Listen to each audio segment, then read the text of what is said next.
विश्व के जितने भी लोग आज इस वीडियो को देख रहे हैं, आप सभी का मैं बहुत बहुत स्वागत करता हूं। जहां तक हिंदी भाषा समझी जाती है, उन सभी तक जब यह वीडियो पहुंचेगा, मेरे दोस्त, मेरे भाई, मेरी बहन, ladies and gentleman, girls and boys and third gender, आप सभी के लिए एक बहुत इंपॉर्टेंट बात इस वीडियो के माध्यम से मैं रखने जा रहा हूं। दोस्तों, मैं डैनियल राज, यीशु मसीह का सेवक, बाइबल की बातों पर विश्वास करने वाला मैं, और बाइबल से आपके बीच लिखा है कि 9 सच्चाइयां।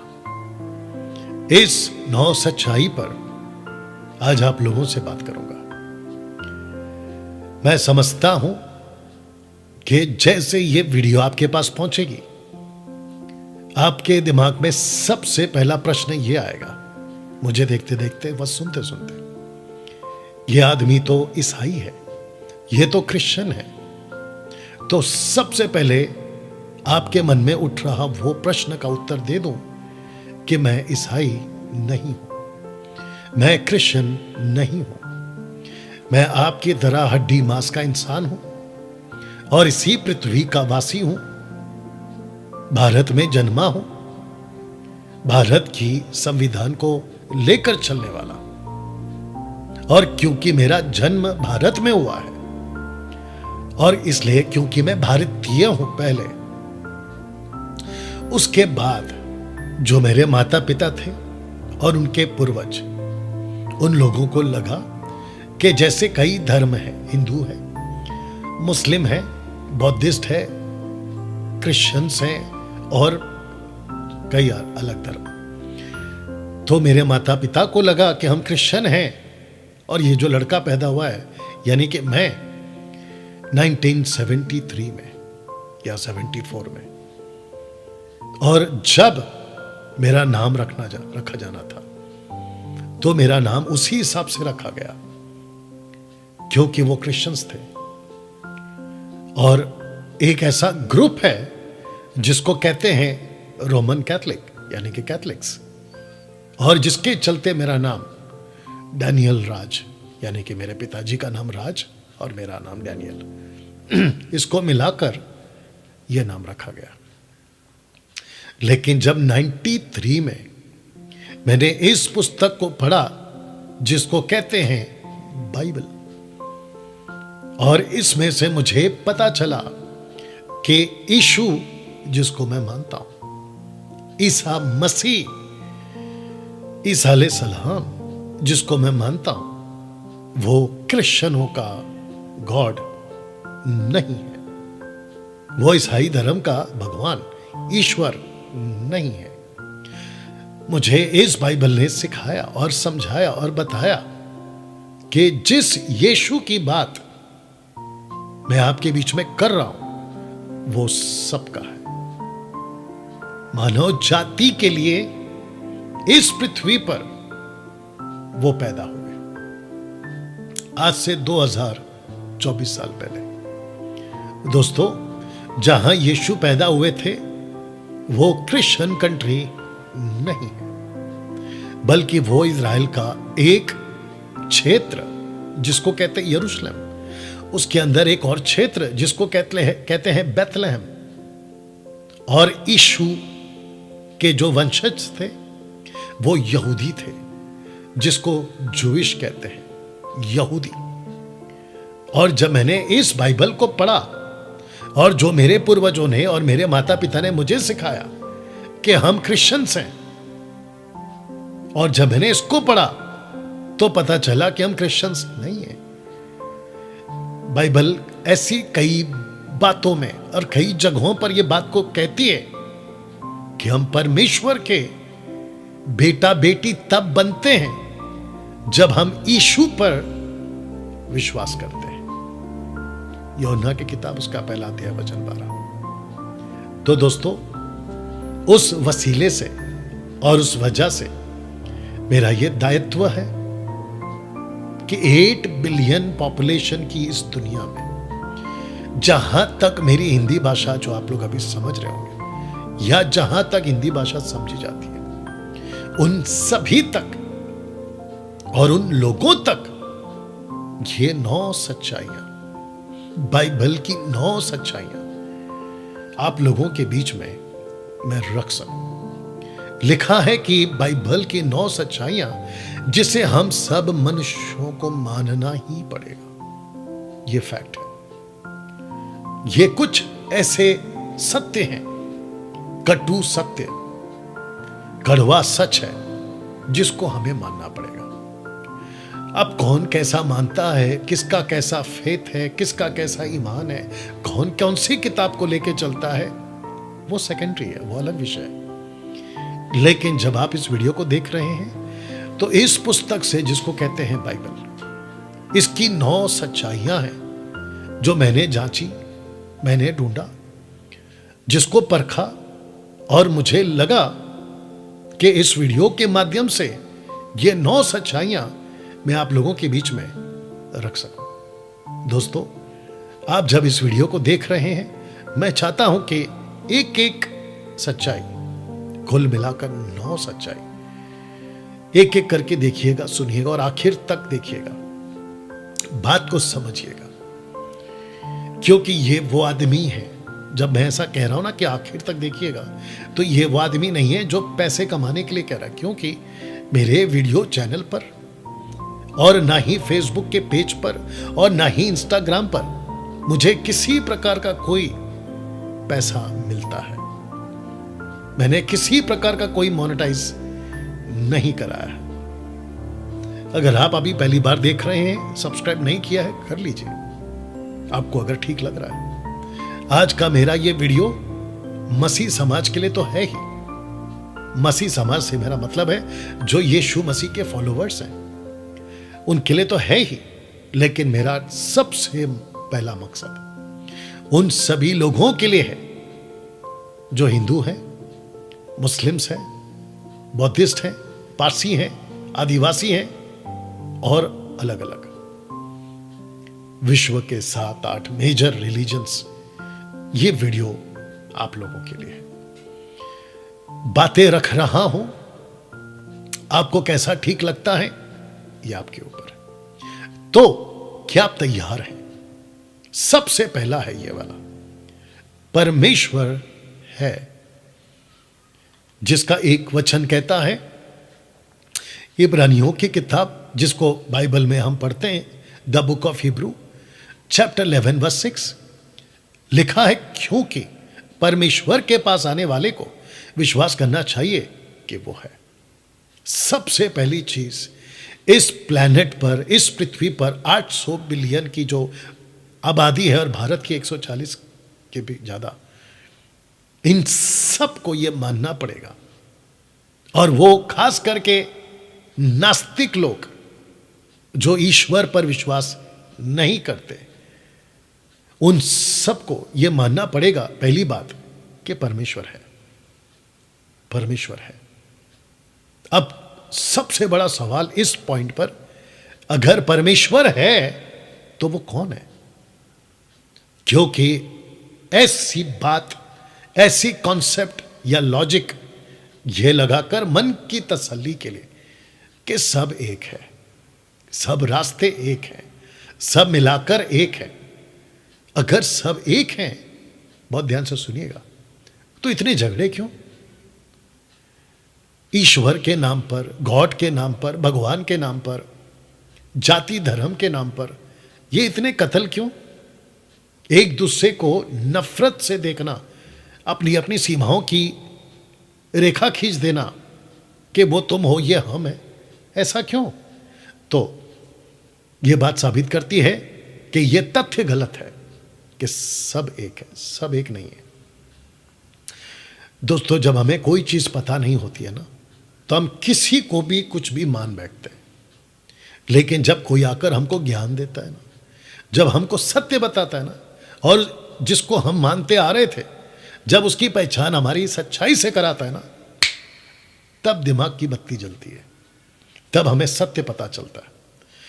कुछ नम्र बनकर उस सत्य को स्वीकार करते हैं और कुछ बगावत करते हैं कि तुम कौन होते हमको सिखाने वाले, हम तो पूर्वजों से ये करते आ रहे हैं।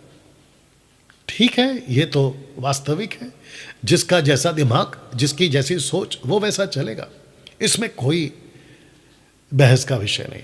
जिसको जैसा मानना है वो वैसा माने, लेकिन उसका क्या कसूर है जो आपको सत्य से अवगत करा रहा है? उसको सत्य तो बताने दीजिए ना। मानना या नहीं मानना ये आपके ऊपर है। दूसरी चीज मैं मसीह समाज को भी कहना चाहता हूं, खास करके उन सेवकों को कहना चाहता हूं जो पास्टर, अपोस्तल, रेवरेंड या जो भी नाम लेके घूमते हैं। मेरा यीशु जिस पर मैं विश्वास करता हूं और उसके चेले जो बाइबल को लिखने में सहायता करें, इनमें से किसी ने कभी भी किसी पे परमेश्वर के पीछे चलने के लिए जबरदस्ती नहीं करी। उन्होंने रास्ता दिखाया और कहा ये रास्ता है, चलना नहीं चलना ये आपका चुनाव है। जी, मैं भी वही करूंगा और मैं भी वही कर रहा हूं आपके लिए। अगर अभी इस वक्त में कोई मेरा भाई बहन, लड़का लड़की, थर्ड जेंडर, आप ईसाई नहीं है, ईसाई से मेरा मतलब होता है हमेशा क्राइस्ट फॉलोवर। आपने कभी बाइबल नहीं पढ़ी और आपको पढ़ने की भी जरूरत नहीं पड़ी क्योंकि आपका वो लाइन नहीं है। उसके बावजूद मैं आपको कह रहा हूं, अगर सत्य को कोई आपको बता रहा है और उसमें अगर आपको पता चल रहा है कि यस ये विषय सोचने लायक है, क्योंकि अंधभक्त बनकर या अंधे बनकर हम कहीं पे भी नहीं जाते, हम जांचते हैं। हम अगर पीते हैं तो जांचते हैं, खाते हैं तो जांचते हैं, खरीदते हैं तो जांचते हैं, पहनते हैं तो जांचते हैं, हर चीज की जांच करते हैं।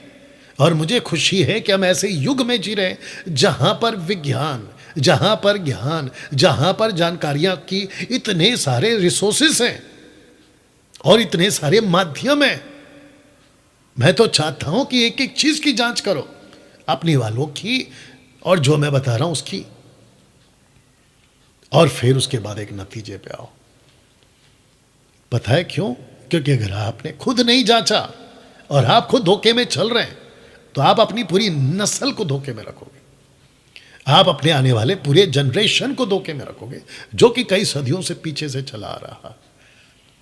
दोस्तों, याकूब की किताब जो बाइबल की है उसका 2:19 क्या कहता सुनिए। लिखा है कि तुझे विश्वास है कि एक ही परमेश्वर है, तू अच्छा करता है, दुष्ट आत्मा भी विश्वास रखते और थर थराते। ये दुष्ट आत्मा कौन है दोस्तों? ये इस पृथ्वी के वासी नहीं है, ये उस पृथ्वी या उस दुनिया के वासी हैं जिसको कहते हैं स्वर्गीय वासी, हेवनली बीइंग्स। इनको यहां पैदा नहीं किया गया, इनको इस प्लेनेट पर ना ही बनाया गया। ये वो दूत हैं जो एक वक्त में सच्चे परमेश्वर के पास रहते थे। तो इनको पता है, इन दुष्ट आत्माओं को पता है, यानी कि जो स्वर्गदूत, जो शैतान, जो डेवल्स, एंजल्स, फॉलन एंजल्स, इनको पता है कि इनका परमेश्वर कौन है। यही तो लिखा है। अब प्रश्न उठता है कि जिसने ईश्वर के नाम पे प्रतिमा बनाई है, वो चाहे पत्थर की हो, लकड़ी की हो, प्लास्टिक की हो, लोहे की हो, मिट्टी की हो, सोने चांदी और हीरे की हो, लिखा है कि हम जानते हैं मूरत जगत में कोई वस्तु नहीं है। क्योंकि जिस मूरत को, किसी की भी, वो चाहे ईसा मसीह की भी मूर्ति क्यों ना हो, आप जब आंख बना रहे होते हैं तो वो देख नहीं सकता, आप जब कान बना रहे होते हैं तो वो सुन नहीं सकता, आप जब जबान या मुंह बना रहे होते हैं बोल नहीं सकते, नाक सूंघ नहीं सकते, हाथ स्पर्श नहीं कर सकते, पैर चल कर नहीं जा सकते। उनको जहां रखा जाए वो वहीं रहेंगे, सदियां बीत जाएंगी, नहीं उठ सकते। तब जाकर लेखक यानी कि बाइबल ये कहती है कि मूरत जगत में कोई वस्तु नहीं, एक को छोड़ कोई परमेश्वर नहीं। इस पृथ्वी पर हम ईश्वर नहीं बना सकते, क्योंकि इस पृथ्वी को एक ईश्वर ने बनाया। जो व्यक्ति आपसे बात कर रहा है, आप ही की तरह हड्डी मांस का इंसान, जिसको हम कहते हैं कि पहला पुरुष और पहली औरत, जिसका नाम है एडम एंड ईव, आदम और हवा, उसको उस परमेश्वर ने कैसे बनाया? मिट्टी से, जिसको कहते हैं धूल। क्या जो इंसान मिट्टी से बना है और जिस परमेश्वर ने उसको मिट्टी से बनाया, क्या वो ऐसी ताकत रखता है या उसके पास में इतनी औकात है कि वो अपने बनाने वाले को बना दे? इसको हम मूर्खता का कार्य कहेंगे। दोस्तों, बहुत ध्यान से सुनिएगा। आप पढ़े लिखे हैं, आप बहुत बड़े विद्वान हैं, आपने कई किताबें पढ़ी हैं दुनिया की, आपकी स्टडी अमेरिका लंदन तक की गई होगी, लेकिन उसके बावजूद इस विषय पे जरा सोचिएगा। क्या कोई इंसान ऊपर वाले को आप जो भी नाम दे दीजिएगा, क्या उसको बना सकता है? इसके ऊपर सोचिएगा, इसके ऊपर सोचिएगा। क्योंकि सब मानते हैं इसलिए मत मानो, क्योंकि सब कहते हैं इसलिए मत कहो, क्योंकि सब चल रहे इसलिए मत चलो। अपनी अकल लगाओ। आजकल तो दौर भी चल रहा है ना कि अपनी अकल लगाओ, तो मैं भी कहता हूं कि अपनी अकल लगाओ, बात को समझो। अब दोस्तों, एक ऐसा वचन आपके बीच में रखने जा रहा हूं। जब हम कहते हैं, यानी कि मैं जब कह रहा हूं, मेरी बात कर लेते हैं कि डैनियल भाई, आप तो कह रहे हो कि एक को छोड़ दूसरा कोई परमेश्वर नहीं है, तो कैसे जाने कि वो एक परमेश्वर कौन है? और कैसे कह सकते हैं ये जो लेखक है, जिसका नाम है पौलुस, सेंट पॉल, इसकी बात पर हम कैसे यकीन करें? तवज्जो दें, ये वचन पढ़िए। पहला तिमोथी उसका 2 अध्याय वचन 5 लिखता है, क्योंकि परमेश्वर एक ही है और परमेश्वर और मनुष्यों के बीच में भी एक ही बिछुई है, अर्थात मसीह यीशु जो मनुष्य है। दोस्तों, बहुत ध्यान से सुनिएगा। आप सभी जानते हैं, जो लोग पढ़े लिखे हैं, बाइबल को जानते हैं, या फिर आप लोगों ने कॉन्वेंट स्कूल में या अपने दोस्तों रिश्तेदारों से समझा सीखा सुना होगा कि ईसा मसीह का जन्म इस पृथ्वी पर इंसान के रूप में हुआ। और बहुत सारे लोगों को यह गलत फहमी है कि इंसान, जब यीशु पैदा हुए तो इंसान थे, वो गॉड कैसे हो सकते हैं? यह बहुत लंबी कहानी है। इसको समझने के लिए हमें जाना होगा आदम के पास, उस बगीचे के पास जिसको कहते अदन की वाटिका, द गार्डन ऑफ ईडन। वहां पे जो घटना घटी, लूसीफर यानी कि शैतान ने जो उन लोगों को बहकाया, परमेश्वर से अलग कर दिया, उसको समझना होगा। फिर उसके बाद 4000 साल का इतिहास, ईसा मसीह के पैदा होने तक के 4000 साल का इतिहास। वहाँ क्या क्या घटा, कितने लोगों ने उनको भटकाया, कैसे हो गया, इन सब को समझना होगा। जिसके लिए मैं समझता हूँ कि कम से कम 2 से 3 घंटे का टीचिंग या शिक्षा या अध्ययन वो अलग विषय हो जाएगा। बट इसको समझिएगा कि यीशु का जन्म मनुष्य के रूप में ही क्यों हुआ? क्योंकि मनुष्य को समझाने के लिए कि परमेश्वर कौन है, मनुष्य बनकर ही परमेश्वर को नीचे आना पड़ा। यह बहुत बड़ा सत्य जो लाखों लाखों लाखों लोग इसको नहीं समझ पा रहे, क्योंकि उनका जो दिमाग है ना, वो शैतान ने बांध दिया है। 2 कुरिन्थियों 4:4, 2 कुरिन्थियन 4:4, इस संसार के ईश्वर ने अन्य जातियों के बुद्धि को अंधा कर दिया, ऐसा लिखा है ना। जब मैं कह रहा हूं बिछुई, इंग्लिश वर्ड है मीडिएटर, परमेश्वर को समझने के लिए, इंसानों के लिए, वो परमेश्वर कैसा है, उसी परमेश्वर को जिसको कहते हैं परमेश्वर का दूसरा व्यक्तित्व ईसा मसीह, जबकि वो खुद परमेश्वर था, उसने मानव रूप लेकर पृथ्वी पर आज से 2024 साल पहले उसने जन्म लिया। कईयों को बकवास लग सकता है, कई लोगों को मजाक लग सकता है, कई लोगों को कहानी टाइप लग सकती है, कोई दिक्कत नहीं। आपका मर्जी से आप अपना रास्ता का चुनाव कर सकते हैं, कोई दिक्कत नहीं है। लेकिन सत्य सत्य, मानो या ना मानो। You understand?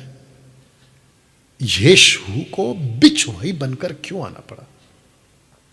तो यह वचन समझाता है। कुलुस्सियों की किताब 1:15, कोलोसियन चैप्टर 1:15 कहता है वह, यानी ईसा मसीह, यीशु मसीह, लिखा है वह तो अदृश्य, इनविजिबल, अदृश्य परमेश्वर का प्रतिरूप और सारी सृष्टि में पहलौटा।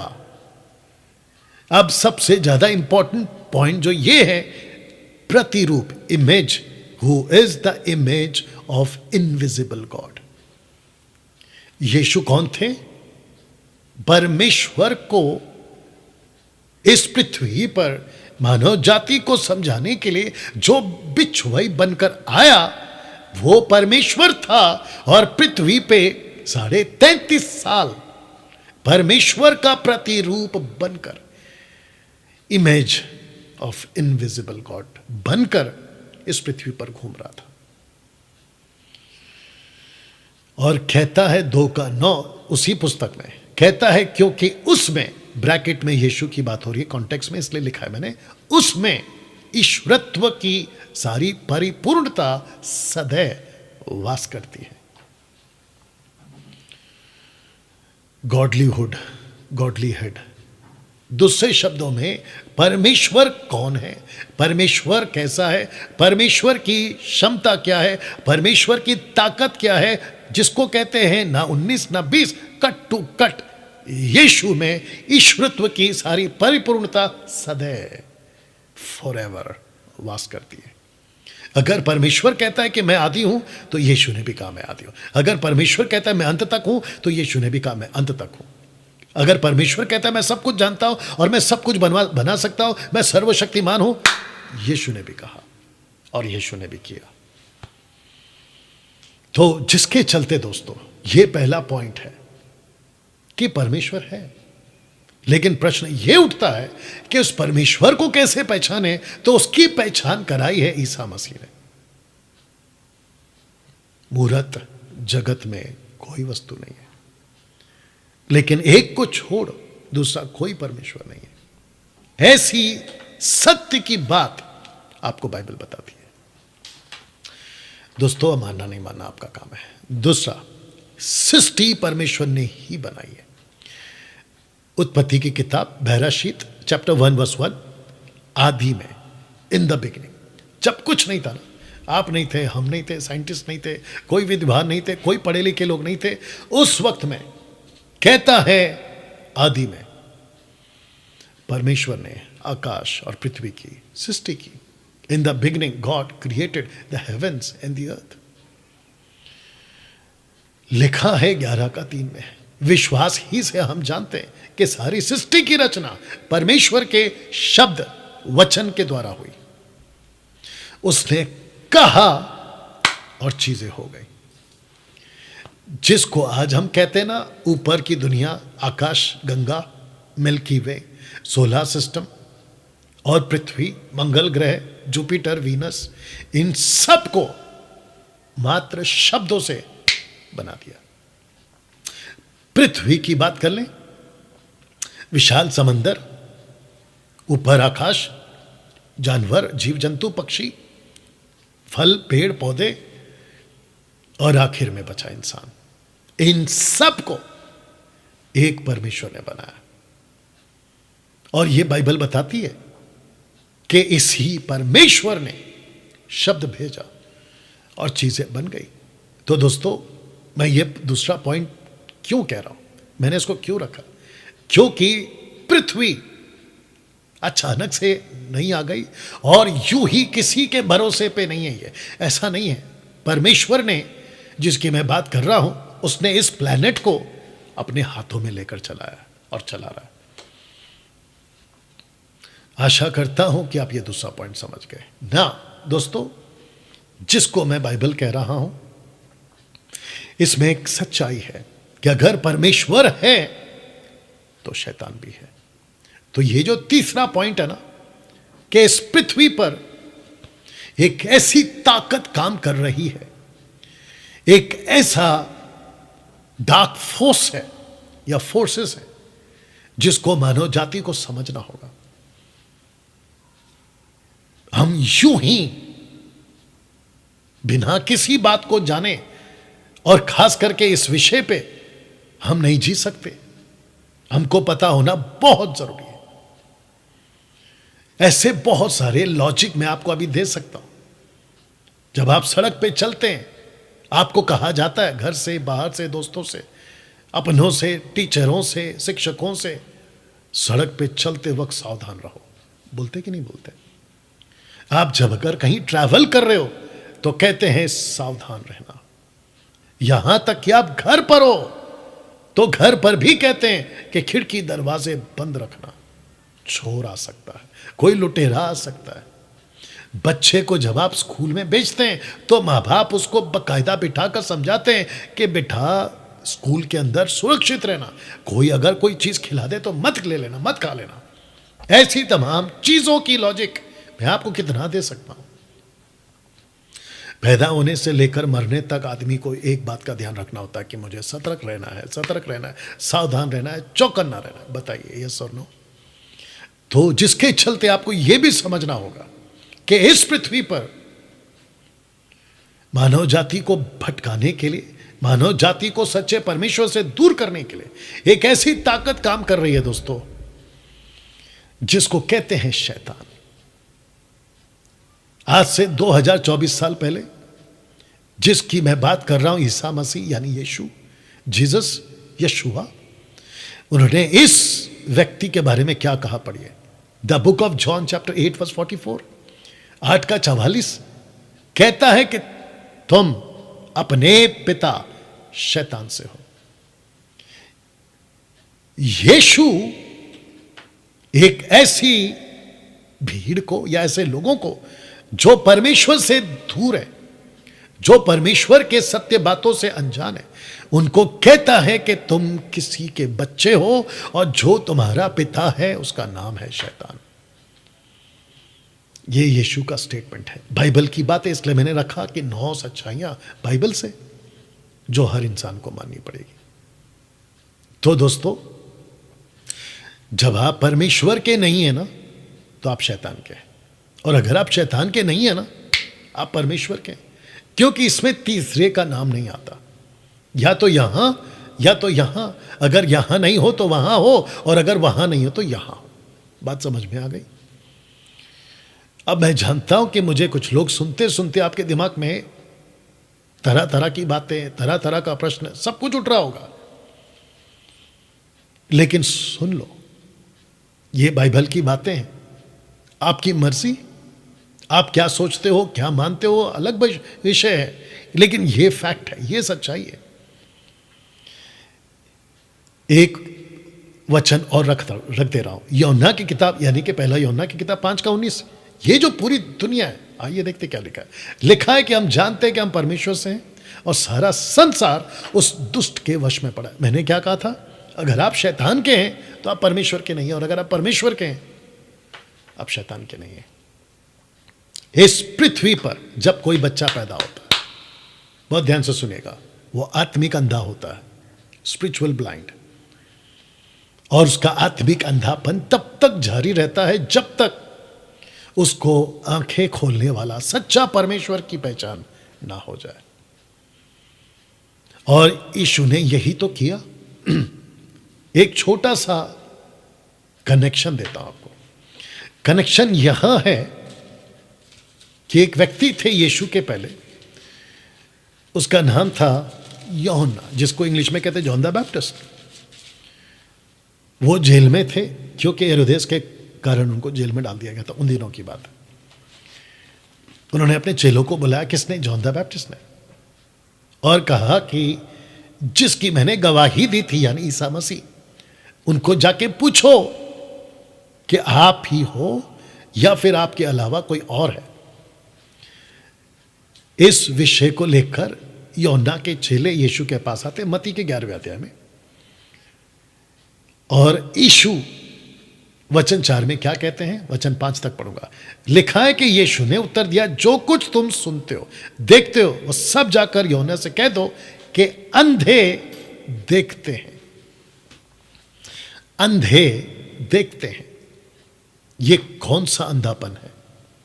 ये शारीरिक अंधेपन की बात नहीं हो रही है दोस्तों, ये बात हो रही है आत्मिक अंधेपन की। इसको एंड कैसे करते हैं पता है? यीशु जी कहते हैं, वचन 6 को पढ़ रहा हूं, लिखा है कि धन्य है वह जो मेरे कारण ठोकर ना खाए। तो इसका मतलब यह हुआ कि यीशु के कारण, दूसरे शब्दों में बहुत ध्यान से सुन लीजिएगा, अगर यीशु को नहीं समझे आप, ठोकर खाने का चांसेस लाख% बढ़ जाएगा। अगर यीशु को समझ गए तो आप ठोकर नहीं खाओगे। जॉन द बैप्टिस्ट के साथ यही हो रहा है ना। एक है परमेश्वर, दूसरा है उसी ने दुनिया बनाई, तीसरा सच्चाई कि आपको यह मानना पड़ेगा कि एक शैतान है जो आपको भटका सकता है। उससे बचिएगा, क्योंकि लिखा है कि वो तुम्हारा पिता है और झूठ का पिता है, इसके पास सत्य नहीं है। यीशु कहता है, मुझे जिस दिन तुम जान लोगे, सत्य को जिस दिन तुम जान लोगे, तुम आजाद हो जाओगे। किससे? इस पिता से। उस पिता को जानने के लिए, इस पिता से छूटने के लिए बीच में आकर खड़ा होता है आपका मेरा ईसा मसीह, मानव जाति के लिए। और एक बात बोल दे लगे हाथ, ध्यान से सुनना। मैंने बीच में एक पोस्ट बनाया था, अगर आप लोगों तक पहुंचा होगा, कि जो सोया हुआ आदमी और जो मरा हुआ आदमी में कोई फर्क नहीं है। क्योंकि जो आदमी सो रहा है, ना उसका देश है, ना उसका जात है, ना उसका धर्म है, ना उसका कोई अपना है, ना उसकी कोई प्रॉपर्टी है, उसका कुछ नहीं। वो जब सो रहा है ना, वो टोटल शून्य है, जीरो। और यही होता है आप मरे हुए आदमी के साथ। जब आदमी मर गया तो उसका कोई नहीं है, उसका कुछ नहीं है। देश बाद में आता है, जाति बाद में आती है, आपका धर्म बाद में आता है, आपकी प्रॉपर्टी बाद में आती है, आपके अपने बाद में आते हैं। सबसे पहला आता है कि आपको बनाया किसने, आपको बनाया किसने। जितने मसीह लोग हैं, आपको भी लगे हाथ एक बात बोल दो। जितने यीशु के मानने वाले लोग हैं, लगे हाथ आपको भी एक बात बोल दो, आपका उद्धार हो गया। यूहन्ना 17:3 यीशु कहता है कि उद्धार आपका तब हुआ है जब तुमने सच्चे परमेश्वर को जाना और उसको जिसको उसने भेजा, यानी यीशु मसीह को। अनंत काल का जीवन यह है कि तू सच्चे परमेश्वर को और उस परमेश्वर यीशु मसीह को जिसने उसे भेजा जानो। अगर नहीं जाना, गई भैंस पानी में, खत्म, वहीं पे खेल खत्म।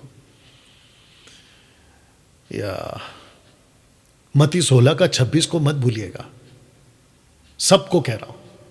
यीशु जी कहते हैं, तुमने पूरी दुनिया को जीत लिया, तुम पूरी दुनिया को हासिल कर गए, लेकिन अपने आत्मा को नहीं बचा पाए, सोल।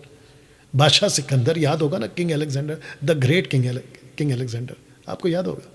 उसके बारे में कहा जाता है कि उसने पूरी दुनिया जीती, लेकिन जब गया तो दोनों हाथ खाली।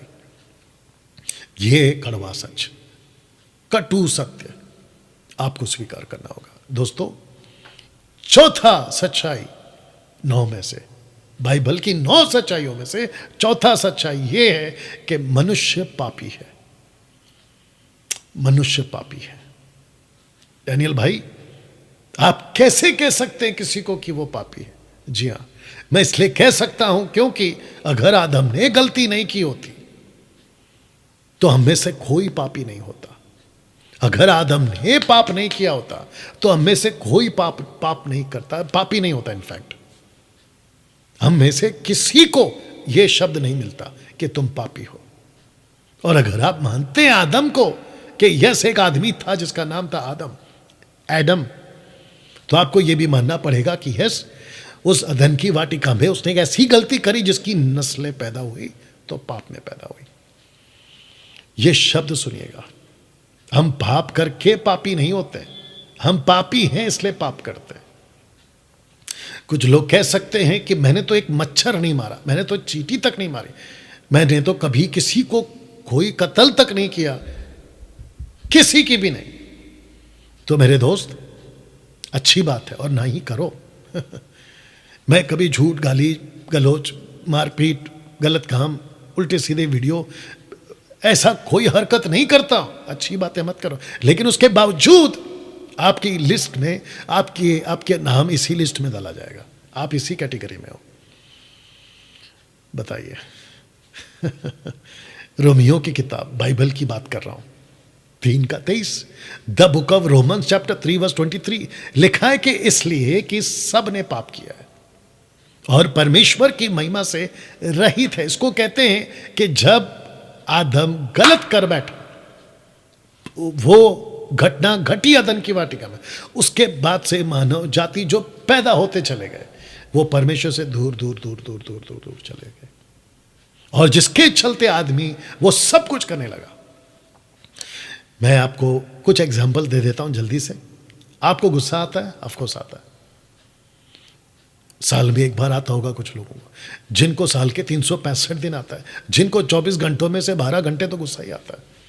हर एक मिनट में कुछ लोगों को गुस्सा आता है, कुछ भी हो जाए तो गुस्सा आता है। ये आता कहां से है और इसको सिखाया किसने? ऐसा कोई स्कूल, ऐसा कोई इंस्टीट्यूट, ऐसा कोई कॉलेज, ऐसा कोई क्लास, ऐसा कोई कोर्स नहीं चलता है कहीं पे दुनिया में कि आपको गुस्सा कैसे करना है वो सिखाया जाए, बिल्कुल नहीं। तो ये नेचर, ये स्वभाव आपके अंदर आया कहां से? बात बात पे झूठ बोलने का नेचर आया कहां से? किसी के बारे में जलन पैदा करना, किसी की तरक्की को देखकर, यह स्वभाव आया कहां से?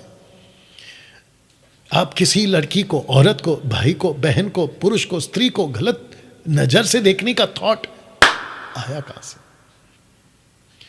आप कोई चीज को देखते हैं, पैसा हो, सोना चांदी हो, लालच आया कहां से? सब अंदर से है।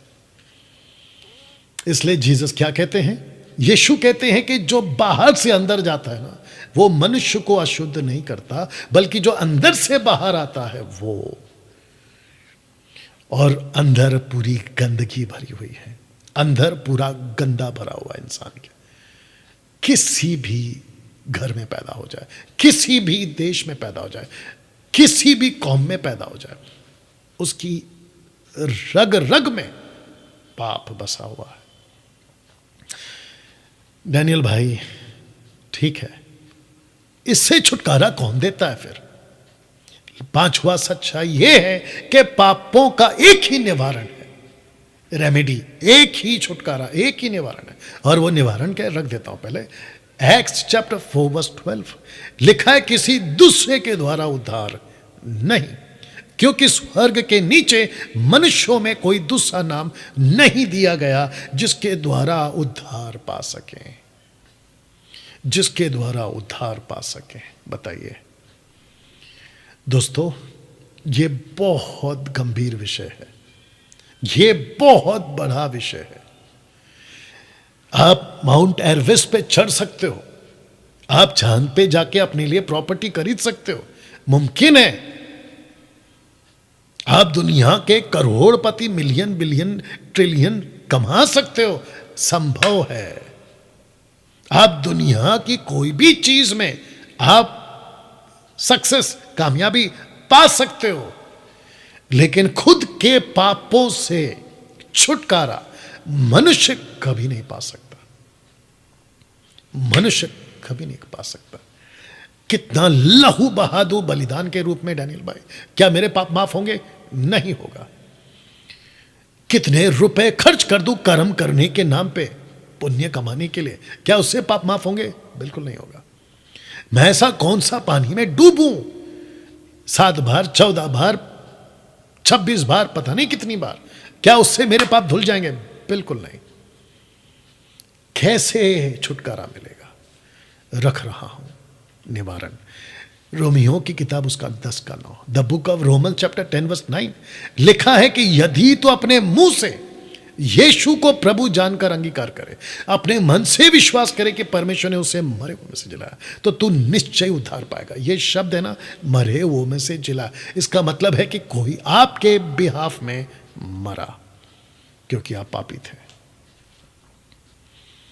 इसलिए लिखा है कि आकाश के नीचे यानी कि पृथ्वी पर मानव जाति के लिए कोई दूसरा नाम नहीं दिया गया, क्योंकि स्वर्ग के नीचे, under the sky, under the heavens, नहीं दिया गया। क्यों? वजह है ये, क्योंकि कोई आपके लिए मरा। दोस्तों, बहुत दुख लगता है उन लोगों के लिए जो ऐसी बात बोलते, जो क्या बोलते बोलने जा रहा हूं। बहुत दुख लगता है, अफसोस है, और उनका अंत कैसे होगा उसको भी सोचकर अफसोस है कि वो कहते हैं, ऐसे बहुत लोग हैं, आपने भी सुना होगा, कहते हैं कि ईसा मसीह को हम क्यों माने। बोले क्यों? कहते हैं कि जो खुद 3 खिल्लों को बर्दाश्त नहीं कर सका और मर गया, क्रूस के ऊपर जो 3 खिल्लों को बर्दाश्त नहीं कर सका वो मर गया, वो गॉड कैसे, उसको कैसे माने? तो मेरे दोस्त, यही तो लूसीफर ने बताया ना, शैतान है। तीसरा पॉइंट, शैतान ने यही तो तुमको धोखे में रखा है और ऐसी इमेज बना दी तुम्हारी ईसा मसीह को लेकर, यीशु को लेकर, कि तुम ऐसे सोचो कि वो गॉड कैसे हो सकता है जो खुद 3 खिल्ले को बर्दाश्त नहीं कर सका। लेकिन उसने दूसरा पहलू नहीं सिखाया या दिखाया या बताया कि वो 3 खिल्ले पर इसलिए मरा तुम्हारे पापों से तुम्हें आजाद करने के लिए। ये उसने नहीं बताया आपको। और ये बताती है कौन? बाइबल। आपको करना क्या है? डैनियल भाई, अगर मान लेते हैं कि मैं पापी हूं और मुझे इस पाप से आजादी चाहिए, और आपने कहा कि पापों से छुटकारा का निवारण एक ही है, रेमेडी एक ही है, और वो है यीशु मसीह। क्यों? क्योंकि वो मरे क्रूस के ऊपर, यही वजह है। तो मुझे क्या करना होगा? क्या मुझे अपना धर्म बदलना होगा? जी नहीं। क्या मुझे अपना नाम बदलना होगा? बिल्कुल नहीं। क्या मुझे अपने कपड़े, तौर तरीके, कल्चर, क्या वो सब कुछ बदलना होगा? बिल्कुल नहीं। बिल्कुल साफ लिखा है, यदि तू अपने मुंह से यीशु को प्रभु जानकर, ये जो शब्द है ना प्रभु, इंग्लिश में लिखा है लॉर्ड, LORD, लॉर्ड। ऐसा क्यों? क्योंकि शैतान ने मानव जाति पर किया प्रभुता। यीशु पृथ्वी पर आए उसकी प्रभुता को खत्म करने, तो आपको स्वीकार करना होगा कि मैं उसकी प्रभुता पे नहीं, अब मैं यीशु की प्रभुता पर चलूंगा। इसलिए आपको यीशु को प्रभु करके स्वीकार करना होगा। लिखा है कि प्रभु जानकर अंगीकार करे, उसी का उद्धार होगा। कितना सिंपल है, मुंह से कबूल करो, मन से विश्वास करो कि यीशु मेरा प्रभु है, फिनिश, खत्म। आपके पूर्वजों का पूर्वजों का पूर्वजों का पूर्वजों का जो भी श्राप बंधन आपके ऊपर था, वो सब एक झटके में खत्म हो जाता है। लगे हाथ आजकल के so called prosperity preachers, so called deliverance ministry करने वाले पास्टर्स, उनको बड़ी सख्त शब्दों में कहना चाहता हूं, यीशु के वचनों का मजाक मत बनाइए। जब तुम किसी पे प्रार्थना करते हो, खास करके विश्वासियों के लिए कह रहा हूं, उनके लिए प्रार्थना जब तुम करते हो उसकी बात कर रहा हूं, उनको मत बोलो कि मैं देख रहा हूं कि तुम्हारे ऊपर श्राप है, मैं देख रहा हूं कि तुम किसी बंधन में हो, मैं देख रहा हूं कि तुम किसी प्रकार के जादू टोना, मैं देख रहा हूं कि तुम्हारे ऊपर पूर्वजों का श्राप है। बकवास। क्योंकि 2 कुरिन्थियों 5:17 से आगे कहता है कि यदि कोई मसीह में है वो नई सृष्टि। एक झटके में आप वचन को पढ़िए, लिखा है कि निश्चय उसका उद्धार हो जाता है उसी पल, उसी क्षण, the same moment when he accept Christ. बताइए। और खास करके उन सभी लोगों को जो ऐसे पास्टरों के पास जाते हैं या ऐसे सेवकों के पास जाते हैं जो खुद को सो कॉल्ड बाबा बनाकर बैठे हैं, उनके धोखे में मत रहिए, उनके चक्कर में मत पड़िए और अपना लाखों रुपया उसके पीछे मत बर्बाद करो। वो तुमको उल्लू बना रहा है। ये भी कहना चाहूंगा साथ में, अपनी अकल लगाओ, बाइबल पढ़ो। यीशु कहता है कि जो सत्य को जान गया वो स्वतंत्र है। फिर कैसी स्वतंत्रता को लेके चल रहे कि कोई तुमको ऐसे टाइप का बाबा पास्टर तुमको उल्लू बना दे रहा है? बताइए। फिर ऊपर से क्या कहते हैं कि तुमको उपवास में जाना होगा। इसको कहते हैं सेल्फ राइचस का एक्ट करना। इसको कहते हैं कि यीशु ने जो बलिदान करना वो कम था, इसलिए अभी तुम अपनी तरफ से कुछ कोशिश करो कि तुम उससे छूट जाओ। क्या बकवास है। ऐसे बहुत लोगों ने अपनी अपनी दुकान खोल के रखी है, उनसे बाल्टियों में उल्टियां करवाते हैं, और जब उल्टी होती है तो कहते हैं कि देखो तुम्हारा बंधन निकल गया। कहां से लाते हो ये बकवास की टीचिंग? हम सब के लिए ये वचन काफी है, ये बाइबल काफी है, जो कि कहती है कि तुम आजाद हो गए। फिनिश। उसके बाद आपका जो मसीह जीवन है ना, यीशु के साथ का जीवन, उसको वैसे जीना है जैसे यीशु कहता है, फिर खेल खत्म। जब तक तुम उसके दायरे में हो तब तक तुम सुरक्षित हो। अगर तुम खुद ही दायरा छोड़ के बाहर जाओगे तो ऐसे बाबा पास्टर टाइप के लोग अगर प्रार्थना भी कर ले तो भी तुम्हारा कुछ नहीं होगा। लगे हाथ और एक बोल देता हूं, और मैं जानता हूं कि इस वक्त में काफी लोग मुझे सुन रहे हैं, आप देख रहे हैं। किसी पास्टर से प्रार्थना मत करवाइए। जिस दिन आपका उद्धार हो जाता है उस दिन आपको सिर्फ और सिर्फ यीशु से प्रार्थना करना है। किसी से प्रार्थना मत करवाइए। मैं आपको सीधे साफ लाइन में बोल रहा हूं, ऐसा एक भी स्क्रिप्चर आपको नहीं मिलेगा कि जहां किसी ने विश्वासी बनने के बाद किसी सेवक को कहा हो कि मेरे लिए प्रार्थना कर दो, मेरी आज तबीयत ठीक नहीं है, मेरा ये प्रॉब्लम है, मेरा वो प्रॉब्लम। आपको नहीं मिलेगा, डंके की चोट पे बोल रहा हूं। जिस किसी ने भी प्रार्थना करवाई है ना, या तो सेविकाई के लिए करवाई है, उन्होंने अगर उपवास और प्रार्थना भी किया ना तो मिशन काम के लिए किया, मिशनरी काम के लिए।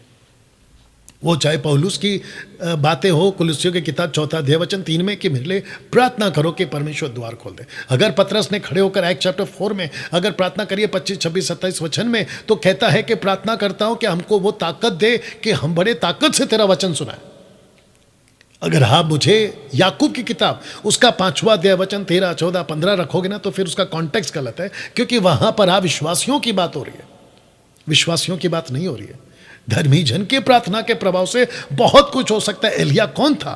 धर्मी। आप कौन है? एलिया से भी ज्यादा धर्मी। क्यों? क्योंकि आपके अंदर जो धार्मिकता है वो व्यवस्था की नहीं, आपके अंदर जो धार्मिकता है वो यीशु की धार्मिकता है। तो सबसे बड़ी धार्मिकता किसकी हुई? यीशु की। सोच के देखिए आप। अच्छा, जब ये मोटिवेशनल और पावर मिनिस्ट्री टाइप के लोग जब प्रीचिंग करते हैं ना, तो ये आपको क्या कहते हैं कि तुम अलौकिक हो, तुम सामर्थ्य हो, तुम परमेश्वर की रचना हो, पता नहीं क्या क्या बोलते हैं। कहते हैं कि तुम्हारे अंदर परमेश्वर बसता है, तुम परमेश्वर के बेटा बेटी हो। तो जब तुम इतना कुछ हो तो उनके पीछे क्यों भागते हो? जिसने तुमको सब कुछ बनाया उसके पीछे क्यों नहीं भागते? बताइए। दिमाग लगाओ, दिमाग लगाओ, अकल लगाओ। तो दोस्तों, मेरे जितने भी हिंदू, मुस्लिम, बौद्धिस्ट, आदिवासी, दुनिया के जितने भी लोग आप इस वीडियो को देख रहे हैं, मैं बीच बीच में उनके पास इसलिए जाता हूं क्योंकि गड़बड़ वहां पर भी है। तो जितने अभी देख रहे हैं, इस कॉन्सेप्ट को समझ रहे हैं, मुक्ति, मोक्ष, सैल्वेशन, उद्धार सिर्फ और सिर्फ एक ही जरिया है, और वो जरिया है कि यीशु को प्रभु जानकर स्वीकार कर लो। खत्म। आप जैसे हैं वैसे ही रहोगे, बस आप अंदर से बदलते हो, अंदर से आप अंदर से बदलते हो। आशा करता हूं कि ये बात आपको समझ आए। छठवां, जरा ठीक से पढ़ लीजिएगा। ये ऐसी सच्चाई है जो 800 करोड़ की आबादी में 90% से भी ज्यादा लोग इस बात को नहीं मानते कि मरने के बाद भी जीवन है। There is a life after death. मरने के बाद भी एक जीवन है। हमको अभी तक क्या सिखाया दोस्तों ने, रिश्तेदारों ने, पड़ोसियों ने और उल्टे सीधे टाइप के ज्ञानियों ने? अरे खाओ पियो मजा करो, किसने देखा कल क्या होगा? बोलिए, बोला है कि नहीं बोला? आप यही तो सुन सुन के बड़े हुए ना, आप ऐसे ही माहौल में रह के बड़े हुए ना। और जब आप बड़े हो गए तो आपके बच्चों ने पूछा कि पापा मम्मी बताओ मरने के बाद क्या होता है, तो आपने भी यही कह दिया, अरे छोड़ो, एंजॉय करो, ये लाइफ दिया। एक व्यक्ति है बॉलीवुड का, नाम नहीं पता मेरे को उसका, उसकी इंटरव्यू देख रहा था मैं न्यूज़ चैनल पे। उसको किसी ने पूछा कि मरने के बाद आपका क्या कुछ सोचा? तो उस व्यक्ति की मूर्खता का स्टेटमेंट आपको बता रहा हूं। कहता है कि ऊपर वाले ने, उसने जो भी बोला, कहता है कि ऊपर वाले ने हमको ये दुनिया दी है, ये विशाल दुनिया दी है, और वो उसने इसलिए दी है क्योंकि सुबह सूरज निकलता है रोशनी देने के लिए, रात को चांद निकलता है रोशनी देने के लिए, और उसने बिल्कुल आकाश को खाली नहीं रखा, बीच में टिमटिमाती तारे बना दिए, और फिर उसने हमको खाने के लिए, पीने के लिए हर चीज दिया है। तो कहता है वो इसलिए दिया है कि बस इस पृथ्वी को एंजॉय करो, इस जीवन को एंजॉय करो, और उसके बाद मर जाओ। बताइए, ऐसा नहीं है दोस्तों। ऐसा नहीं है। ये एक बहुत बड़ा ट्रैप, बहुत बड़ा झूठ लोगों से या लोगों के दिमाग में डाल दिया गया है उस थर्ड पर्सन यानी कि शैतान के द्वारा। तीसरे पॉइंट की बात कर रहा हूं कि लोगों को ऐसे बना दो कि वो मरने के बाद का जीवन का ना सोचे। अगर सब कुछ यही है तो फिर ऊपर क्या है? अगर सब कुछ यहां खत्म हो जाएगा तो फिर ऊपर की दुनिया क्या है? और ऐसा कैसा ऊपर वाला है कि वो हमको बस यहीं तक सीमित रख रहा है? तो फिर नैतिकता में क्यों चलें? पवित्रता में क्यों चलें? सच्चाई पे क्यों चलें? क्योंकि हमको मरकर सब खत्म यहीं पे हो जाएगा। तो जैसा चल रहा है मजे करते हैं ना, हम सोचते क्यों हैं? और फिर हम ऊपर वाले को याद क्यों करते हैं? कभी प्रार्थना के नाम पे, कभी पूजा के नाम पे, कभी दुआ के नाम पे क्यों याद करते हैं? क्योंकि हम में से कईयों को पता है कि इस जीवन के बाद भी एक जीवन है, और वो जीवन है अनंत काल का। अनंत काल का।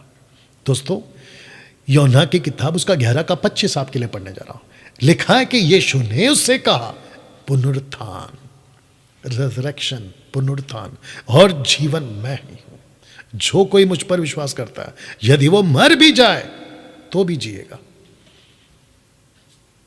ये क्या है फिर? बाइबल की सच्चाई, मानो या ना मानो, ये फैक्ट। पॉइंट नंबर 6, आपको मानना ही पड़ेगा। कभी बैठकर सोचिए आप कि जीसस ने ऐसा क्यों कहा कि पुनरुत्थान मैं हूं, जीवन मैं हूं। जो कोई मर भी जाए जिएगा मेरे साथ। एक लॉजिक और एक कनेक्शन बड़ा गजब का आपको देने जा रहा हूं, ध्यान से सुनिएगा। Are you ready for this? Okay. जो व्यक्ति एक बार पैदा होता है वो 2 बार मरेगा, और जो 2 बार पैदा होता है ना, 1 बार मरेगा। डैनियल भाई समझाओ। बिल्कुल बैठा हूं इसीलिए समझाऊंगा। जो 1 बार पैदा होता है अपनी मां की कोख से, वो 2 बार मरेगा। एक शरीर में, दूसरा नरक में, आत्मा में, अनंत काल के लिए, जिसको कहते हैं द लास्ट एनिमी, डेथ, मृत्यु, आखिरी दुश्मन मानव जाति का, मृत्यु। नरक में HELL, हेल, लेकिन जो ग्रीक वर्ड है वो है गेहेना, जिसको कहते हैं आग की झील, उसमें डाल दिए जाएंगे। दूसरी मौत। अब प्रश्न उठता है कि 2 जन्म कैसे? एक मां की कोख से, दूसरा जो यीशु को स्वीकार करता है उसकी आत्मिक आंखें खुल जाती है, और जो उसका आत्मा है वो जन्म लेता है। और वो 1 बार कहां मरेगा? सिर्फ शरीर में। 70 की, 80 की, 100 साल की उम्र तक मर जाएगा। उसके बाद लिखा है कि वो जिएगा अनंत काल के लिए। वाह। और एक लॉजिक देता हूं, कनेक्शन देता हूं। इनफैक्ट जब बच्चा मां के पेट में 9 महीना के लिए रहता है ना, तो वो बच्चे को अगर पूछा जाए, जो कि नॉट पॉसिबल, बात को समझाने के लिए कह रहा हूं, उस बच्चे को पूछा जाए कि बेटा तुम जानते हो कि तुम यहां सिर्फ 9 महीने के लिए हो, तुम इसके बाद बाहर आओगे, तो पता है वो बच्चा क्या बोलेगा? हे पागल बाहर कैसे आऊंगा? ये मेरी दुनिया, मैं यहां 9 महीने से हूं। लेकिन जिस दिन वो बाहर आता है, जिस दिन वो बाहर आता है, तब उसकी आंख खुलती है। बोला हाँ, वो आदमी सही था जिसने बोला कि मैं एक दिन बाहर आऊंगा। अब जब वो यहां पे आ गया ना, तो यीशु जी कहते हैं, और मुझ जैसे उनको मानने वाले आपको कहते हैं, अभी आपको कह भी रहे हैं कि इसके बाद भी एक दुनिया है। तो आप लोग क्या कहते हैं? ए पागल, किसने देखा है? तो फिर मेरा क्वेश्चन है, जब तुम मां के पेट में थे तुमने यही शब्द बोला, लेकिन ये दुनिया आई ना। अब जब यहां से और एक दुनिया की बात कर रहे हैं, तो जो तुमने वहां कहा था वही तुम यहां कह रहे हो कि अरे किसने देखा? जब तुम वहां थे ना, ये सच है। अब जब तुम यहां हो ना, वो भी एक सच है। आपको मानना पड़ेगा। ये सच्चाइयां हैं दोस्तों, इसलिए मैंने नाम दिया कि बाइबल की 9 सच्चाइयां। आशा करता हूं कि आप ये बात को समझ गए कि मरने के बाद भी एक जीवन है जिसका आपको न्याय देना होगा। यीशु एक दिन, सातवां पॉइंट, सातवां सच्चाई, यीशु एक दिन जरूर वापस आएगा, जरूर वापस आएगा। तीतुस की किताब 2:13 लिखा है, उस धन्य आशा की, अर्थात अपने महान परमेश्वर और उद्धारकर्ता यीशु मसीह की महिमा के प्रकट होने की बाट जोते रहो, जिसको इंग्लिश में कहते हैं ब्लेसेड होप, धन्य आशा।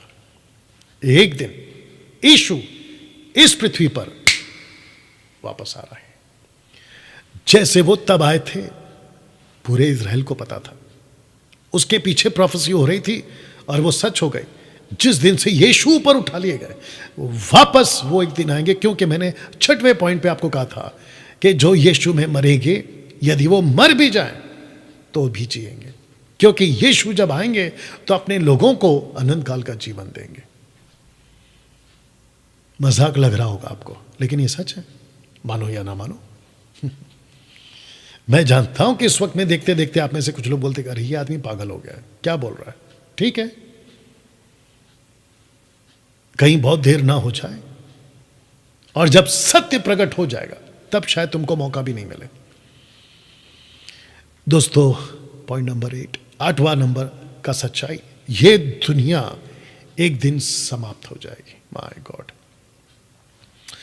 सब कुछ एक दिन खत्म हो जाएगा और एक झटका, आज से 4 साल पहले 2020 में मार्च के महीने में एक झटका ऊपर वाला दे चुका है कि जिस दुनिया को तुम कहते थे ना कि देखो ये कभी खत्म नहीं होगी, देखो कितना अच्छा है, सब कुछ ठीक ठाक है, बिल्कुल नहीं। आपको झटका, हमको झटका मिल चुका है। पेंडेमिक, कोरोना वायरस, याद आया? यहां तक कि विश्व का सबसे बड़ा कंट्री जिसको अमेरिका कहते हैं, वो तक हिल गया, जिसके पास में दुनिया भर की क्या कहते हैं साधन थे, उसके बावजूद कितनी मौतें हुई आप जानते हैं। ये दुनिया एक दिन समाप्त हो जाएगी। मत्ती की किताब उसका 24:14, लेकिन मैं चाहता हूं कि आपको एक से बताऊं, पहले इसको बाद में पढ़ूंगा, पहले वो बता देता। यीशु को उसके चेलों ने, खास करके पतरस ने, सबने इकट्ठे होकर पूछा कि प्रभु यीशु जी हमको बताइए ये दुनिया कब खत्म होगी, दूसरा आपके आने का चिन्ह क्या है। तो यीशु ने कुछ ऐसा जवाब दिया 14 में, कहते हैं कि राज्य का यह सुसमाचार सारे जगत में प्रचार किया जाएगा कि सब जातियों पर गवाही हो, तब अंत आ जाएगा। अब जो यीशु के फॉलोवर्स हैं, आपको एक कनेक्शन देता हूं। ये कौन सा चैप्टर है साहब? Matthew chapter 24। मैथ्यू चैप्टर 24 में यीशु मसीह बात करते करते नूहा का जिक्र करते हैं, लूत की पत्नी का जिक्र करते हैं, एंटी क्राइस्ट का जिक्र करते हैं। तो नूहा क्या जिक्र करते वक्त में आपको मैं एक बात याद दिला दूं कि 120 साल का वक्त उन लोगों को दिया गया था, और नूह और मथुशेलह, याशार की पुस्तक के हिसाब से नूह और मथुशेलह ने दोनों ने मिलकर प्रचार किया, और 120 साल तक का वक्त उनको दिया गया। लेकिन वहां पर मजाक उड़ाया गया। पतरस क्या कहते हैं, दूसरा पत्र 3 अध्याय में, यहां पे भी मजाक उड़ाया जाएगा। स्कॉफर्स, मॉकर्स, स्कॉफर्स, दे विल कम, और आज भी चल रहा है। तो दुनिया एक दिन समाप्त हो जाएगी। तो यीशु रुका है, पृथ्वी रुकी है, ऊपर आकाश रुका है, सूरज चांद तारे रुके हैं। और इसी चैप्टर में यीशु ने कहा मत्ती के 24 में कि जिस दिन ये सब कुछ हो जाएगा तब अंत आएगा। सूरज रोशनी देना बंद कर देगा, काला हो जाएगा, चांद लाल हो जाएगा, तारे गिर पड़ेंगे, जमीनें फटने लगेगी, ऊपर से तबाहियां मचेंगी। एक दिन ये पृथ्वी समाप्त हो जाएगी, ये दुनिया एक दिन समाप्त हो जाएगी। डैनियल भाई, अगर पृथ्वी खत्म हो जाएगी तो हम तो फिर तब तक तो ऐसा साधन बन जाएगा कि हम चांद पे, मंगल ग्रह में और ऊपर का जो स्पेस है वहां पे जाके रहेंगे। ये मेरे भाई, वो पूरा का पूरा स्पेस ही खत्म हो जाएगा, कुछ नहीं बचेगा। यीशु जी कहते हैं कि पृथ्वी को, आकाश को और आकाश की सब चीजों को चादर की नहीं लपेट देगा, चादर की नहीं। बताइए ना दोस्तों। पॉइंट नंबर 9, ये लास्ट सच्चाई, यानी कि इस विषय का आखिरी सच्चाई। लिखा है कि पूरे मानव जाति का न्याय होगा। वाह, एक वचन रख रहा हूं, फिर बात करूंगा। 2 कुरिन्थियों 5:10 लिखा है, क्योंकि अवश्य है कि हम सबका हाल मसीह के न्याय आसन के सामने खुल जाए। हर एक व्यक्ति अपने अपने भले बुरे कामों का बदला जो उसने देह के द्वारा किए हो पाए। दोस्तों, इसके ऊपर मैं थोड़ा बात करूंगा, थोड़ा सा वक्त लूंगा, मेरे साथ बने रहिएगा। खास करके मसीह लोग भी मेरे साथ बने रहिएगा। देखिए, लिखा है कि अवश्य है और कंफर्म, परफेक्ट कंफर्मेशन है ये कि हम सबका हाल मसीह के न्याय आसन के सामने खुल जाएगा। किसके सामने? यीशु के सिंहासन के सामने। और जो कुछ उसने भले बुरे काम किए अपने देह में रहने के दिनों के द्वारा, उसका बदला वो पाएगा। ये जो बॉडी है ना, ये हमारा दुश्मन है। वहां पर गलतियों की किताब 5वां अध्याय वचन 17-18 याद हो गया। आत्मा शरीर और शरीर आत्मा के विरोध में आपस में लड़ते हैं ये लोग। आप जिस शरीर को इतना साफ रखते हो, जो कि रखना भी चाहिए, मैं उसके खिलाफ नहीं, और मैं भी रखता हूं। मेरा फोकस बोलने का क्या है, पहले सुन लो मकसद। जिस शरीर के पीछे तुम सब कुछ गवा देते हो ना, और दिमाग में एक बात डाल देते हो कि मैं, मेरी चीज है और मैं अपना, माई सेल्फ, जो भी है, उसके चक्कर में तुम सब छोड़ देते हो। रिश्तेदारों को, अपनों को, माँ बाप को, पति पत्नी, बच्चे, माँ बाप, सबको छोड़ते हो, और आखिर में परमेश्वर को, ऊपर वाले तक को तुम छोड़ देते हो। एक दिन यही शरीर, जो कुछ तुमने इसमें रहकर किया ना, इसका एक एक बदला, एक एक हिसाब आपको यीशु को देना होगा।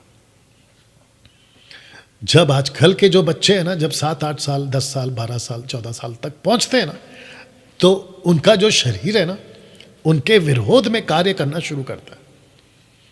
उनका जो बॉडी है ना, उनको जो बचपन में माँ बाप के द्वारा सीखने को मिला था, या उनके लोगों के द्वारा सीखने को मिला था, उनका जो शरीर है उनके विरोध में काम करना शुरू करता है। ऐसी हरकतें पैदा करता है अंदर कि बच्चा जैसे जैसे जवान हो रहा होता है, उसका दिमाग खराब होना शुरू होता है। और सबसे ज्यादा किसी जवान बच्चे का भटकने का कारण उनके हाथ में दिया हुआ छोटा सा मोबाइल का टुकड़ा, बड़ा सा टीवी, और फिर उसके बाद में उसके यार दोस्त। और ऐसे लोग उसको मिल जाते हैं जो उसके अंदर जो तूफान लगा हुआ, मचा हुआ, या उसके अंदर का जो इच्छाएं जो उसको प्रवोक करती हैं कि करो करो करो करो, उसको पर दे देते हैं ये बाहर के लोग, उसको ताकत दे देते हैं ये बाहर के लोग। उसको बचपन से सिखाया होता है, शराब कभी नहीं पीना बेटा, गलत चीज है, और वो कहता भी कि यस कभी नहीं पीऊंगा, लेकिन उसको ऐसा माहौल मिल जाता है जहां वो शराब पीना शुरू कर देता है, सिगरेट पीना शुरू करता है, नशा करना शुरू करता है, और उस लेवल तक चला जाता है कि वो अंदर अंदर अंदर ऐसा धसता धसता धसता चला जाता है। और जब वो जिस दिन सोचता है कि मैं अभी बाहर निकलूंगा, तो उसके लिए निकलना, ऊपर आना बहुत मुश्किल हो जाता है। क्योंकि दोस्तों, ये ऐसा दलदल है कि तुम सीधा नीचे ही जाते हो, ऊपर नहीं। बाप रे, अभी जो मुझे देख रहे हैं मेरे दोस्त, मेरे भाई, मेरी बहन, लड़का लड़की, थर्ड जेंडर, ऐसी हालत आपकी है अभी। नशे से आप छूट नहीं पा रहे। अब क्योंकि बात हो रही है जजमेंट की, बात हो रही है न्याय की, तो मैं कुछ चीजें इसमें और जोड़ देता हूं। अपने शरीर को आप अपने शरीर की मर्जी के हिसाब से नहीं छोड़ सकते। आप अपने जो शरीर के द्वारा पाप होते हैं ना, उस पाप के हवाले या उसके कब्जे में आप नहीं सौंप सकते। आपको लड़ना होगा उससे, अपनी शारीरिक इच्छाओं से आपको लड़ना होगा। आपको उसको उसके साथ में बैटल करना होगा कि नहीं ये गलत है, ये गलत है, ये गलत है। आपको खुद के माइंड को प्रिपेयर करना होगा। Sex before marriage, self sex, जिसके बाद आता है आजकल जो कि बड़ा कॉमन हो गया है, जिसको कहते हैं सेक्स कहीं पे भी मिल जाएगा आपको, कैसे भी मिल जाएगा। बहुत ध्यान से सुनिएगा, सेक्स आज इतना सस्ता हो गया है कि आपको ऐसे मिल जाएगा। बहुत ध्यान से सुनिएगा, पड़ोस में, शहर में, स्कूल्स में, कॉलेजेस में, ऑफिस में, कॉर्पोरेट वर्ल्ड में ऐसे ही मिल जाएगा आपको आज की तारीख में। और बताइए, अगर कहीं बंद कमरे में बैठे हो वहां मिल जाएगा। बहुत सारे साधन हैं। और साथ ही साथ जब फिजिकली, व्यक्तिगत तौर पे दो व्यक्तियों का बदन आपस में जब ना मिलने का मौका मिले तो फिर एक रास्ता और है, और उसको कहते हैं फोन सेक्स। फोन के माध्यम से सेक्स। मार्केट में कितनी दुकानें खुली आज, और मुझे फेसबुक पे कभी कभी कोई मुझे चैट पे, मैसेंजर पे भेजता है, कहता है कि कोई उपलब्ध है मुझसे चैट करने के लिए, ऐसा कोई अगर है तो मुझसे चैट करो। और जैसे ही आपके व्हाट्सएप पे कोई लड़की कोई मैसेज भेजती है, आजकल कितना सारा क्या कहते हैं, फ्रॉड का चक्कर चल रहा है। आप उसकी वीडियो देखते हैं, आपकी फ़ोटो बन जाती है। आप उसके लिंक को क्लिक कर देते हैं और आपकी फ़ोटो बन जाती है, और आप उसके वीडियो को देख रहे हो, फिर आपको कॉल आता है कि तुम मेरी वीडियो देख रहे थे, अब मैं तुमको ब्लैकमेल करूंगी, खूब पैसे ले लेते हैं आप लोगों से। ये भी चल रहा है। बताइए, ऐसी मार्केट है आज जिसको कहते हैं देह व्यापार, बड़े जोरों से चल रहा है। अभी 2 दिन पहले, या हाँ 2 दिन पहले, ग्रीस की जो गवर्नमेंट है उसने समलैंगिक विवाह को लीगलाइज कर दिया है। बताइए, मतलब पुरुष पुरुष से शादी कर सकता है, स्त्री स्त्री से शादी कर सकती है। इसको कहते हैं समलैंगिक। इसको लीगल कर दिया गया है। ये अपने भारत के न्यूज़ वालों ने बताया, नेशनल न्यूज़ वालों ने। बताइए, और क्या कुछ नहीं है आज की तारीख में, और किसी को कोई फर्क नहीं पड़ता। ऐसा लगता है कि सबका ज़मीर मर चुका है। गालियां देना बिल्कुल कॉमन हो गया है, कत्ल करना बिल्कुल कॉमन हो गया। एक ऐसी दुनिया तैयार हो रही है, अगर मैं गलत नहीं हूं मुझे समझिएगा, पहले मेरे शब्द को पकड़िएगा। एक ऐसी दुनिया तैयार हो रही है, मुझे ऐसा महसूस हो रहा है, जहां किसी को कोई डर नहीं है। यस और नो? किसी का डर नहीं है, ना माँ बाप का, ना बड़ों का, ना टीचरों का, और ना ही लॉ एंड ऑर्डर का, पुलिस वालों का। किसी का डर नहीं है। एक ऐसी दुनिया तैयार हो रही है। दोस्तों, अगर ऐसा हो गया और इसकी जो सीमा है बढ़ती चली गई कि सड़कों पे कोई खौफ नहीं, किसी का डर नहीं, बेहिसाब गुनाह करते जाओ करते जाओ करते जाओ। आजकल जो मूवीज बन रही है वो कैसी बन रही है? जो दिल करता है वो करो, जो मन करता है वो करो, जो तुमको ठीक लगता है वो करो, किसी की परवाह मत करो, किसी की मत सुनो, जो ठीक लगता है करो। आजकल ये मैसेज आ रहा है फिल्मी दुनियाओं से। बताइए, तब लिखा है कि जो कुछ तुमने देह में रहते हुए गुनाह किए हैं उन सब का हिसाब आपको देना होगा। मुंह से क्या बोला है, आंखों से क्या देखा है, कानों में क्या सुना है, हाथों ने क्या हरकत की है। मैं कहना चाहता हूं, लगे हाथ ये भी, हस्त मैथुन, मास्टर बीट या जो भी है, मत करिए। खास करके जितने भी जवान लोग हैं, आपका जो शरीर है ना, उसके अंदर से बहुत सारे क्या कहते हैं हार्मोन चेंजेस आ रहे हैं। अगर मैंने ठीक बोला हो तो बहुत कुछ बदल रहा है आपके अंदर से, देख देख कर, सुन सुन कर। आपका जो शरीर है ना, वो वासना की तरफ बढ़ रहा है, बढ़ रहा है, बढ़ रहा है, बढ़ रहा है। 17 साल का लड़का, 14 साल का लड़का लड़की, आपके अंदर वासना की जो चाहत है ना, उसकी जो सीमा है, चरम सीमा पर बढ़ रही है। और आपको ऐसा लगता है, आपका शरीर कहता है कि मुझे कुछ चाहिए चाहिए चाहिए चाहिए। और जब नहीं मिलता है तो आप खुद के शरीर के साथ वो सब कुछ करते हैं जिनका असर आत्मिक तौर पे तो पड़ता ही पड़ता है, लेकिन आपके शारीरिक तौर पे भी पड़ता है। आप कमजोर हो जाते हैं। आपके साथ में, आपका जो शरीर है ना, उसके साथ में बहुत गंदा असर पड़ता है। सबसे पहला, डैनियल भाई कैसे बचें? सबको कह रहा हूं, सबसे पहला किसके साथ आपकी फेलोशिप है वो चेक करो। आप सबसे ज्यादा क्या देखते हैं वो चेक करो। आप किसको सुनते हैं वो ध्यान दो। आपके आसपास का माहौल कैसा है उसको ध्यान दो। मोबाइल पे कितना देखना है कितना नहीं देखना है उस पर फोकस करो, तब जाके बचोगे, नहीं तो धंसते चले जाओगे इसके अंदर। और आत्मिक कैसे बचे? मैं मसीह बन गया हूं तो सब ऑटोमेटिकली चेंज होगा? बिल्कुल नहीं। वचन आपको बचाएगा। मैंने तेरे वचन को अपने अंदर भर रखा है ताकि मैं तेरे विरुद्ध पाप ना करूं, भजन संहिता को लेखक कहता है। दोस्तों जानते हो एक दिन क्या होगा? प्रकाशित वाक्य 20:11 माफ करना, कहता है कि फिर मैंने एक बड़ा श्वेत सिंहासन और उसको जो उस पर बैठा हुआ देखा, जिसके सामने पृथ्वी और आकाश भाग गए। मैंने क्या कहा था? ये सब कुछ खत्म हो जाएगा, उनके लिए जगह ना मिले। किसके लिए? आकाश और पृथ्वी के लिए जगह ना मिले। फिर मैंने छोटे बड़े, ये छोटे बड़े कौन है?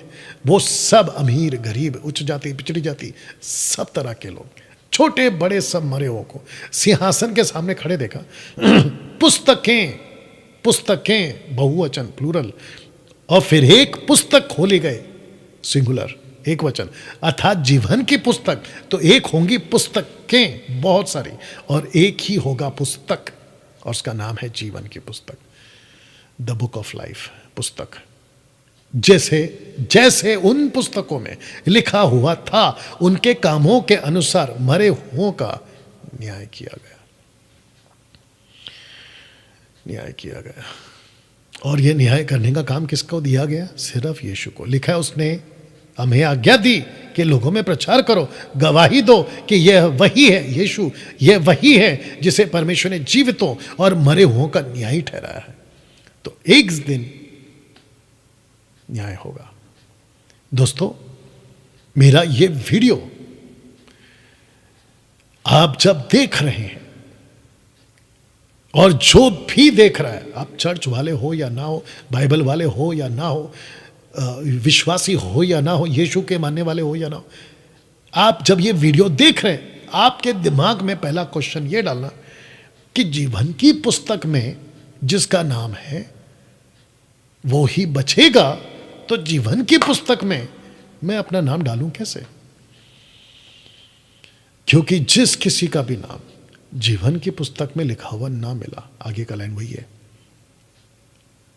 इसको पढ़ लीजिएगा आगे जाके 13, 14, 15, ठीक है ना?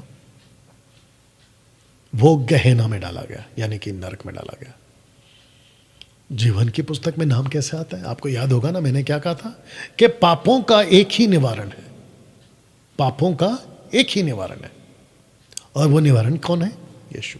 यदि तू अपने मुंह से और अपने मन से विश्वास करे कि यीशु को परमेश्वर पिता ने मुर्दों में से जिलाया, इसका मतलब है कि जो क्रूसिफिकेशन का जो प्रक्रिया है, क्रूस पे मरना, लहू बहाना, मानव जाति को छुटकारा के लिए खुद को दे देना, 3 दिन कब्र में रहना, ये सब प्रोसेस से जो यीशु जी गुजरे, अगर आप उसके ऊपर विश्वास कर लेते हो तो आपका नाम दर्ज हो जाता है जीवन की पुस्तक में। दोस्तों ये सच्चाई नंबर 9 आपके लिए रखा था मैंने, क्योंकि मानो या ना मानो, ये सच्चाई है कि एक दिन आपको खड़े होना होगा, छोटे हो या बड़े।